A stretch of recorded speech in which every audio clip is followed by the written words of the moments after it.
فقد قال الله تبارك وتعالى في كلامه المجيد والفرقان الحميد فأعوذ بالله من الشيطان الرجيم بسم الله الرحمن الرحيم يا أيها الذين آمنوا كتب عليكم الصيام كما كتب على الذين من قبلكم لعلكم تتقون সেই মহান আল্লাহ পাকের একবার শুকরিয়া আদায় করি সকলেই বলি আলহামদুলিল্লাহ। জনাবে রাসূলুল্লাহ সাল্লাল্লাহু আলাইহি ওয়াসাল্লামের প্রতি লাখ দরুদ ও সালাম। যে নবীর উসিলাতে আজকে আমরা সম্মুখে মাহে রমজান আমাদের সম্মুখে অগ্রসর হইতেছে, সেই নবীর প্রতি একবার মুহাব্বতে দরুদ পড়ে সকলেই বলি সাল্লাল্লাহু আলাইহি ওয়াসাল্লাম। মুহতারাম দোস্ত বুজুর্গ, আমরা সকলেই জানি এই মাসটার নাম আরবিতে বলা হয় মাহে শাবান। মাসের নাম কি? মাহে শাবান। শাবান এবং রজব এই দুইটা মাস যখন মানুষের সম্মুখে আসতো, সাহাবাদের সম্মুখে আসতো, নবী কারীম সাল্লাল্লাহু আলাইহি ওয়াসাল্লাম সাহাবাদেরকে শিক্ষা দিতেন যে হে সাহাবারা, তোমরা কি করো? আল্লাহর কাছে দুই হাত উত্তোলন করে দোয়া করো। কি দোয়া করো? আয় আল্লাহ, তুমি রজব এবং শাবানের ভিতরে তুমি কি করো? তোমার বরকত দান করো এবং মাহে রমজান পর্যন্ত আমাদের হায়াতে তাইয়্যিবাকে তুমি দান করো। তো এই জন্য সাহাবায়ে কেরাম এই মাসে একটা দোয়া পাঠ করতেন, আল্লাহুম্মা বারিক লানা ফি রজব ওয়া শাবানা ওয়া বাল্লিগনা ফি রমাদান। প্রত্যেকজন মুমিনের এই দোয়াটা মুখস্থ করে এই মাসে বেশি বেশি করে পড়া দরকার। দরকার আছে না? আছে। নবীজি নিজেই পড়েছেন, সাহাবা প্রত্যেকজন সাহাবা এই আমলটা করেছেন। গতিকে আমাদেরও দরকার আছে যে মাহে রমজান আসলে এই মাহে রমজানের জন্য আল্লাহ পাকের কাছে দোয়ার দরখাস্ত জানান যে আল্লাহ, তুমি আমাদেরকে মাহে রমজান পর্যন্ত পৌঁছিয়ে দাও। কারণ এই মাহে রমজান এমন একটি মাস যে মাসের জন্য নবী করিম সাল্লাল্লাহু আলাইহি ওয়াসাল্লাম শাবানের লাস্টে সাহাবাদেরকে বলছে, আয় মেরে প্যারে সাহাবা, তাদেরকে খিতাব করে বলছে, আয় মেরে প্যারে সাহাবা, দেখো ও আ রাহা হ্যায়, দেখো ও আ রাহা হ্যায়। তখন কি বলছেন যে দেখো ওই আসতেছে। সাহাবা কিরাম পিছন দিকে তাকাইছে, ডাইনে বামের দিকে তাকাইছে যে ইয়া রাসূলুল্লাহ কি আসতেছে। তখন নবী করিম সাল্লাল্লাহু আলাইহি ওয়াসাল্লাম বলছেন যে ও आ रहा है, इससे मतलब क्या है? इससे मतलब ये है कि ऐसा महीना आ रहा है जिसमें तमाम इंसानों के गुनाहों को माफ कर दिया जाएगा। सुभान अल्लाह। এরকম মাস আসতেছে যে মাসের ভিতরে মানুষ যদি তারাবি রোজা করে, আল্লাহ পাক তার অতীতের সমস্ত গুনাহগুলি মাফ করে দিবেন এবং পরিপূর্ণ বরকত দান করবেন। কেউ যদি বেমার থেকে পানা চায়, আল্লাহ বেমার থেকে আরোগ্য দান করবেন। তো মুহতারাম দোস্ত বুজুর্গ, সেই মাসের জন্য নবী করিম সাল্লাল্লাহু আলাইহি ওয়াসাল্লাম সাহাবাদেরকে তালিম দিতেন এবং আমল করতেন। আজকে সেই মাহে রমজান পায় আমরা খুশি না বাজার? আমরা সকলেই তো খুশি ইনশাআল্লাহ। আল্লাহ পাক আমাদেরকে সকলকে কবুল করুক, সকলে বলে আমিন। দেখেন মাহে রমজান, এই মাহে রমজান এই রমজান শব্দ আল্লাহ পাক কেন নাম রাখলেন? অন্য নামও তো রাখতে পারতেন না? পারতেন, কিন্তু আল্লাহ পাক এই মাসের নাম রাখছেন কি? रमजान। रमदुन मजदार থেকে, रमदुन के माना है किसी चीज को आग से जलाकर खत्म कर देना, इसका नाम है रमदुन। অর্থাৎ কি বলছে? ये আরবি শব্দ রমদুন, এর অর্থ হলো যে কোন বস্তুকে, আবর্জনাকে আগুনের দ্বারা ভস্ম করে শেষ করে দেওয়ার নাম হচ্ছে কি? রমদুন, রমজান। এর দ্বারা কি বুঝাইছেন?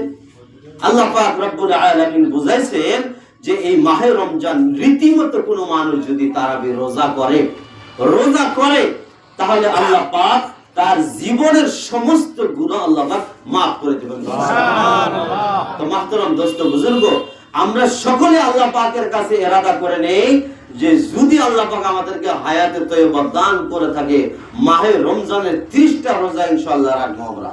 কারণ ইনশাআল্লাহ আল্লাহ পাক আমাদেরকে মাহে রমজানের জন্য কবুল করে নেক, সকলে বলে আমিন। তো মাহতারাম দোস্ত বুজুর্গ, কিছু রোজার বিষয় নিয়ে আমি আলোচনা করব। যে এই রোজাটা এক তো নাম হয়েছে যে আবর্জনাকে ভস্ম করে দেওয়ার নাম, আর একটা এই রোজার নাম কি, সুবে সাদিক থেকে ফজরের ওয়াক্ত শুরু হওয়ার আগে যেটা সময় তাকে কি বলে, সুবে সাদিক। এই সুবে সাদিক থেকে সূর্য অস্ত যাওয়ার পর্যন্ত না খেয়ে, দুইটা বস্তু, না খেয়ে না পান করে আর ফাহিশা কাজ থেকে বিরত নাম হয়েছে রোজা। তো মাহতারাম দোস্ত বুজুর্গ, বহুত একটা আফসোসের বিষয় যে শুধুমাত্র এই দুইটা বস্তু দিয়া মানুষের পরিপূর্ণ রোজা আদায় হয় না। যেরকম মানুষের পুরো বডির আছে, একটা হাত যদি না থাকে মানুষটা অসম্পূর্ণ, অসম্পূর্ণ। বাউ হাত নাই, অসম্পূর্ণ। একজনের চোখ নাই, তাহলে সেই মানুষটা অসম্পূর্ণ। আর তার পুরা বডি মাথা থেকে পা পর্যন্ত যদি প্রত্যেকটা অঙ্গ প্রত্যঙ্গ সুস্থ থাকে, তাহলে সে হচ্ছে পূর্ণ পূর্ণ মানুষ। তো মুহতারাম দোস্ত বুজুর্গ, আমাদের এই রোজার ভিতরে শুধুমাত্র না খেয়ে থাকলে যদি রোজা হইতো, না খাওয়ার নাম শুধুমাত্র রোজা নয়, এর ভিতরে কিছু করণীয় কাজ আছে আর এর ভিতরে কিছু বর্জনীয় কাজ আছে। এই দুইটা বস্তু আমাদের জিন্দেগির ভিতরে যদি মাহে রমজানের ভিতরে আমরা পালন করতে পারি, তাহলে সেই রোজা আমার আপনার জন্য মাগফিরাত হবে, আপনার আমার জন্য এই রোজাটা কি হবে, বরকতময় হবে, পরকালের জন্য শান্তিময় হবে। তো আমরা ইনশাআল্লাহ আদায় করবো তো ইনশাআল্লাহ ওইভাবে।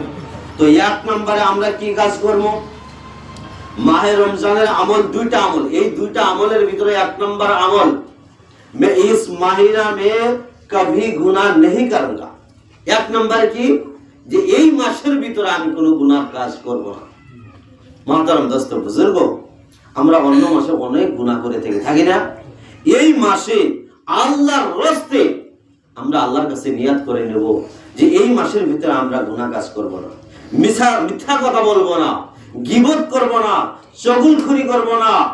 এই ধরনের খারাপ কথা আমরা কোনোদিন মাহে রমজানের ভিতরে বলবো না। আর দ্বিতীয় নাম্বার হলো যে আমরা এই মাহে রমজানের ভিতরে আর একটা কি আমল করব, যে আমরা বেশি বেশি করে আল্লাহ পাকের কি করব, নফল ইবাদত করব। কি করব, নফল ইবাদত, আল্লাহর নফল কাজ, নফল ইবাদত, জিকির, আজকার, এই সমস্ত কাজ করব। মুহতারাম দোস্ত বুজুর্গ, অনেক মানুষ এরকম আছে যখন মাহে রমজান আসে, আসার পর তেনারা কি করে, শুধুমাত্র ওই রোজাটাই রাখে, আর 2-4 দিন তারাবি নামাজ পড়লো, তারপর আর কোনো ধরনের খবর থাকে না। এরকম না, কোনো ধরনের খবর থাকে না। তো একজনে জিজ্ঞাসা করেছে যে হুজুর, আমি যদি তারাবি না পড়ি নামাজ হবে কিনা, তারাবি যদি আমি না পড়ি তাহলে রোজা হবে কিনা, এই কথা বলছে যে তারাবি নামাজ যদি আমি না পড়ি তাহলে আমার রোজা হবে কিনা। তার মানে কি, তার নিয়তটাই ওরকম আছে, তাই না? নিয়তটা এরকম আছে যে রোজাটা কষ্ট কষ্ট করে রাখবো, কিন্তু তারাবিটা পারলে পড়বো, না বলে ছেড়ে দিই। এরকম না, একটা আরেকটার সাথে জড়িত রয়েছে। তারাবি এবং রোজা একটা আরেকটার সাথে জড়িত রয়েছে। জান থাকা পর্যন্ত আমি মসজিদে এসে তারাবি পড়বো ইনশাআল্লাহ। আপনারা ইরাদা করেন আল্লাহ পাকের কাছে যে ইনশাআল্লাহ আমরা মাহে রমজানের ভিতরে 30টা রোজা এবং যে কয়টা তারাবি হয় ইনশাআল্লাহ আল্লাহর কাছে আদায় করলেন। হাত তুলে বলেন ইনশাআল্লাহ। আল্লাহ পাক আমাদেরকে সকলকে মাহে রমজানের জন্য কবুল করেন, সকলে বলে আমিন। তো এই কথার এক্সাম্পল, উদাহরণ দিয়েছে কত সুন্দর করে, যে তুমি খুব সুন্দর বাজার থেকে মাংস আনলা বা বাজার থেকে মাছ কিনে আনলা, আনার পর তুমি নমক ছাড়া খুব সুন্দর করে তরকারিটা রান্না করলা। এখন ওই রান্নাটা আপনি খাইতে পারবেন? খাইতে পারবেন না, কারণ নমক ছাড়া, লবণ ছাড়া তরকারিটা একদম বেস্বাদ হয়ে যাবে, আপনি খাইতেই পারবেন না। গতিকে রোজার সাথে যেরকম তরকারি সবজির জন্য যেরকম নমক দরকার, তদুরূপ রোজার সঙ্গে তারাবিটাও দরকার আছে। তাহলে করা লাগবে না নয় বলেন? প্রত্যেকজন মানুষের দরকার। তো আল্লাহ পাকের কাছে আমরা ইরাদা করব যে এই কয় মাস আমরা যা করছি ইনশাআল্লাহ মাহে রমজানের ভিতরে আমরা ব্যস্ততাটা অল্প কমায়া দেব, ইবাদতের ভিতরে সময়টা অল্প বেশি দিব, 5 ওয়াক্ত ইনশাআল্লাহ নামাজ পড়ব, তারাবি পড়ব, রোজা রাখবো ইনশাআল্লাহ। তারপর মাগরিবের পর যদি আমরা 2 রাকাত নফল পড়ছি আরো 2 রাকাত বাড়ায়া দেব, তাই না? আরেকটা বস্তু যে আমরা কোরআনের তেলাওয়াতটা এই মাহে রমজানের ভিতরে অল্প বেশি করে হবে।